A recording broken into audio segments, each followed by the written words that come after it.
How does a man go from changing black culture forever to ending his life with a single gunshot?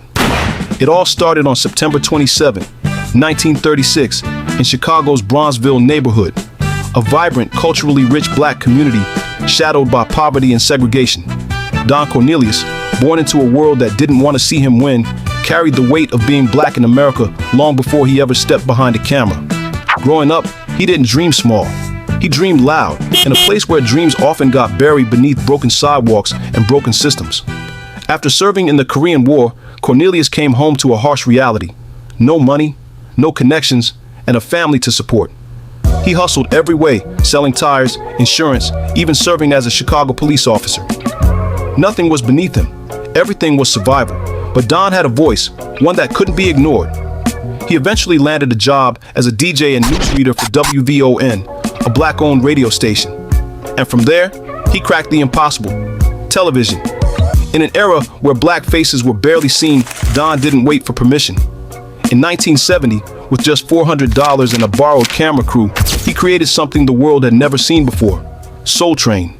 By 1971, it wasn't just local, it was national. And just like that, America was watching black excellence every Saturday. Aretha, Marvin, James Brown, the Jackson 5. He gave them all a stage, and more than that, he gave them respect.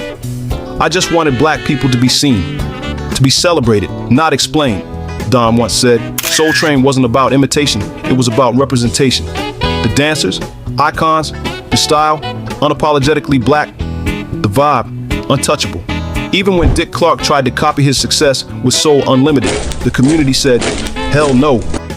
Jesse Jackson stepped in, the people rallied, and Clark's version was canceled. Soul Train stood strong, but behind the curtain, Don was battling something darker. He'd been married to Dolores Harrison in the early 60s, before the fame. She stayed out of the spotlight, raising their two sons, Anthony Tony and Raymond Cornelius, while Don built his empire. But the marriage didn't survive, and neither did his peace. Fast forward to 1982. Don underwent a 21-hour brain surgery to fix a rare condition in his brain. He survived, but never healed. The pain was chronic, the seizures relentless, and those who knew him say he was never the same again. Tony Cornelius later said that surgery took something from him. My dad came out alive, but changed, and while Soul Train kept dancing, Don's spirit was dimming. By 1993, he stepped down from the show. The spark that had lit up Saturday morning started to fade. 106 and Park, TRL, and the internet took over. By 2006, Soul Train aired its last episode, quietly. No grand finale. Just a whisper goodbye to one of the longest-running black TV shows in history. Then came the scandal. In 2008, Cornelius was arrested for domestic violence against his second wife, Victoria Avila Cornelius. He pleaded no contest, a legal way of saying, I'm not admitting guilt, but I'm not fighting it either. The charge, inflicting minor physical injuries, legally known as corporal injury. He was put on probation. Their relationship fractured.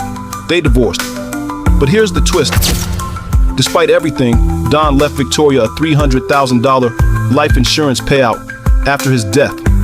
Even in pain, some part of him still gave. But Don was tired. In the final months of his life, he confided in his son, I don't know how much longer I could take this.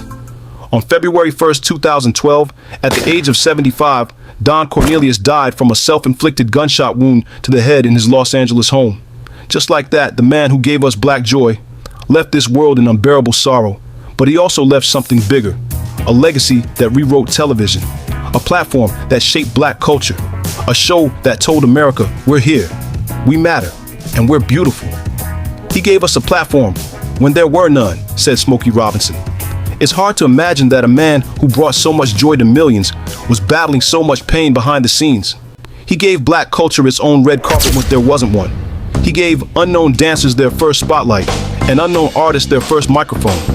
He didn't just create Soul Train, he created a soul movement. And even if the train pulled into its final station years ago, we can still hear its echo today, in every step, every spin, every beat that celebrates who we are. So as the lights dim and the music fades, we remember Don not for how he left, but for what he left behind, a legacy that will dance on forever.